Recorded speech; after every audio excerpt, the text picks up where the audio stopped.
So guys welcome back to micro classes. हमारी CCSU और MSU की बीएड सेकेंड ईयर की क्लासेस चल रही हैं। आज का हमारा सब्जेक्ट है ज्ञान भाषा व पाठ्यचर्या। आज का हमारा टॉपिक होगा गहन पाठ व द्रुत पाठ में क्या अंतर होता है। मतलब गहन पठन और द्रुत पठन में क्या अंतर होता है। जो हमारी साइलेंट रीडिंग होती है, मौन वाचन, वो दो प्रकार का होता है, गहन पठन और द्रुत पठन। तो उन दोनों में क्या अंतर होता है। ज़्यादा इंपॉर्टेंट तो ये नहीं है, 2 बार आया हुआ है अब तक, ये शॉर्ट क्वेश्चन में आया है 2 बार। फिर भी आप पढ़ लीजिए इसे, क्योंकि आसान पॉइंट है, आपने पढ़ा हुआ है पहले से ही गहन पठन और द्रुत पठन के बारे में। तो गहन पठन को हम सूक्ष्म पठन भी लिख देते हैं, सूक्ष्म पाठ करके भी आपके पेपर में आ जाता है ये क्वेश्चन। तो जो गहन पठन होता है उसका प्रयोग हम कब करते हैं, ये दोनों ही हमारे मौन वाचन होते हैं। तो गहन पठन का प्रयोग हम तब करते हैं जब हमें विषय वस्तु पर पूरा अधिकार जमाना होता है। मतलब हमें विषय वस्तु का पूरा अर्थ समझना होता है, उसका केंद्रीय भाव समझना होता है, किस शैली में वह विषय वस्तु लिखी हुई है, किस शब्द का कितने रूपों में अर्थ निकल रहा है, वो पूरा समझना होता है हमें। तो हम गहन पठन का प्रयोग करते हैं। द्रुत पठन का प्रयोग हम तब करते हैं जब हमें विषय वस्तु का हल्का सा मतलब निकालना होता है, बस उसका हल्का सा भाव समझना है, ये किस बारे में लिखी हुई है। जैसे आप कोई कविता, कहानी या उपन्यास पढ़ रहे हैं मनोरंजन के लिए, तो आपका द्रुत पठन होगा वो। गहन पठन में पढ़ने की गति धीमी होती है और द्रुत पठन में पढ़ने की गति सबसे तीव्र होती है।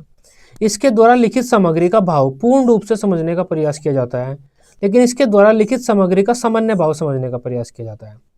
इसका उद्देश्य छात्रों के शब्द भंडार में वृद्धि करना, शब्द, मुहावरों आदि का प्रयोग करना सिखाना है। इसका उद्देश्य पठन का अभ्यास करना और तीव्र गति से पढ़ना सिखाना है। यह भाषा के विभिन्न रूपों से परिचित कराने में छात्रों की मदद करती है। कि भाषा के विभिन्न रूप होते हैं, जब हम हर रूप के बारे में पढ़ते हैं और ज्ञान अध्ययन करते हैं तो हम भाषा के अलग अलग रूपों से परिचित हो जाते हैं, अलग अलग शैलियों से परिचित हो जाते हैं। यह मनोरंजन के लिए किया जाता है। इसमें शिक्षण अधिक होता है, इसमें पठन अधिक होता है। मतलब इसमें हम ज्ञान ज़्यादा प्राप्त करते हैं, इसमें हम ज़्यादा पढ़ते हैं, ज्ञान कम प्राप्त करते हैं। इसमें लिखित सामग्री पर पूर्ण अधिकार जमाया जाता है, इसमें लिखित सामग्री पर पूर्ण अधिकार नहीं जमाया जाता। इसमें अधिक समय में कम लिखित सामग्री पढ़ी जाती है और इसमें कम समय में अधिक लिखित सामग्री पढ़ी जाती है। यह साहित्यिक समझ को बढ़ाता है, यह साहित्य के प्रति रुचि उत्पन्न करता है। गहन पठन के द्वारा तो हम ज्ञान प्राप्त करते हैं साहित्य के बारे में, और द्रुत पठन के द्वारा हम साहित्य इंटरेस्टिंग लगता है, मजा आता है मुझे पढ़ने में। यह ज्ञान की वृद्धि में सहायक होता है और ये ज्ञान के सदुपयोग में सहायक होता है।